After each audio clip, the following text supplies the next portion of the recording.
ദിവസം കാന്തല്ലൂർ എവിടെയെങ്കിലും താമസിക്കാൻ പറ്റും.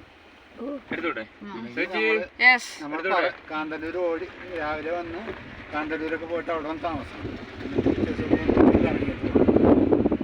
എന്തെങ്കിലും പരിപാടി കാന്തല്ലൂർ തന്നെ. കാന്തല്ലൂർ തണുപ്പ് കൂടുമല്ലോ, തണുപ്പാണ്. തണുപ്പ് കൂടും. മറ്റു ഇതാകുമ്പോൾ പത്തിന് തണുപ്പുണ്ട്.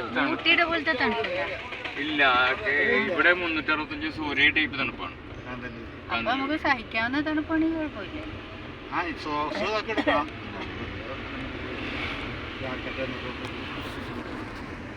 ഈ പയസിന്റെ ഒരു ഫാം സ്റ്റേ ഉണ്ട്, പയസ് ഫാം സ്റ്റേ എന്ന്. പക്ഷെ ഒന്നും പിടിക്കില്ല, അത് ചേച്ചിക്ക് പിടിക്കില്ല. എന്താണെന്നറിയോ?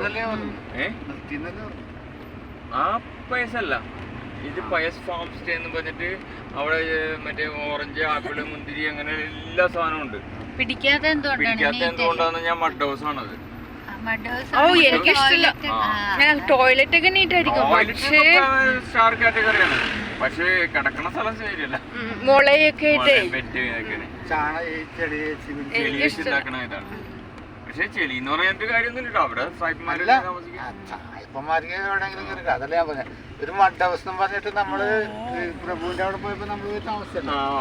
അപ്പൊ താഴെ മഡ് ഹൗസ് ഉണ്ട്. പക്ഷെ അതിന് വലിയ ഗ്ലാസ് ഒക്കെ ഇട്ട് വെച്ചേക്കണം. അടിപൊളിയല്ലേ. അപ്പൊ അങ്ങനത്തെ കുഴപ്പമില്ല. അത് ഗ്ലാസ് നല്ല വലിയ വിൻഡോസ് ഒക്കെയാണ് ഉള്ളത്. ഇത് സജീവമായിട്ട് ഒട്ടും പറ്റില്ല, കാരണം ഇരുട്ടാണ് അകത്തേക്ക് കയറുമ്പോ. കാരണം ഭയങ്കരമായിട്ട് ഇങ്ങനെ ഓല കൊണ്ട് ഇങ്ങനെ താഴത്തേക്ക് വെട്ടിയാണ്, ഓലയും പുല്ലും. നല്ല കാറ്റും പിടിച്ചു. പക്ഷെ പുറത്തിറങ്ങിയിട്ടില്ല ഒരു സൂപ്പർ സ്ഥലമാണ്. പക്ഷെ അവിടെ വെളിച്ചുള്ള ഒരു കുറച്ച് മുറിയെല്ലാം കിട്ടുമെങ്കിൽ കൊള്ളാം. അത് എനിക്ക് മഡ് ഹൗസ്, ടെൻ ഹൗസ് ഇതൊന്നും ഇഷ്ടമാണ്. ഒരു വൃത്തിയായിട്ട് മണമാണ് അതിൻ്റെ ഉള്ളിലെ ആൾക്കാർ തോന്നിയവരൊക്കെ. എയർ ഇല്ലല്ലോ, നല്ല ശരിക്കും എയർ കയറില്ല. അല്ല, നമ്മള് ശരിക്കും മഡ് ഹൗസ് താഴത്ത് മറ്റേ അവിടെ കണ്ടില്ല, ആ മഡ് ഹൗസ് സൂപ്പർ അല്ലേ. വട്ടവട ഞങ്ങൾ താമസിച്ച പോലത്തെ തന്നെ വീടായിരുന്നു ഏകദേശം കണ്ടിട്ട്. മറ്റേ ആ വലിയ ഗ്ലാസ്സുകളൊക്കെ ഇട്ടേക്കും. അത് ഷീറ്റിന്റെ മുകളിൽ ഓലയൊക്കെ ഇട്ടിട്ട് പണ്ട് തേച്ചെന്നുള്ളൂ. അല്ലാണ്ട് അത് വലിയ ഗ്ലാസ്സുകളൊക്കെയാണ് വിൻഡോ.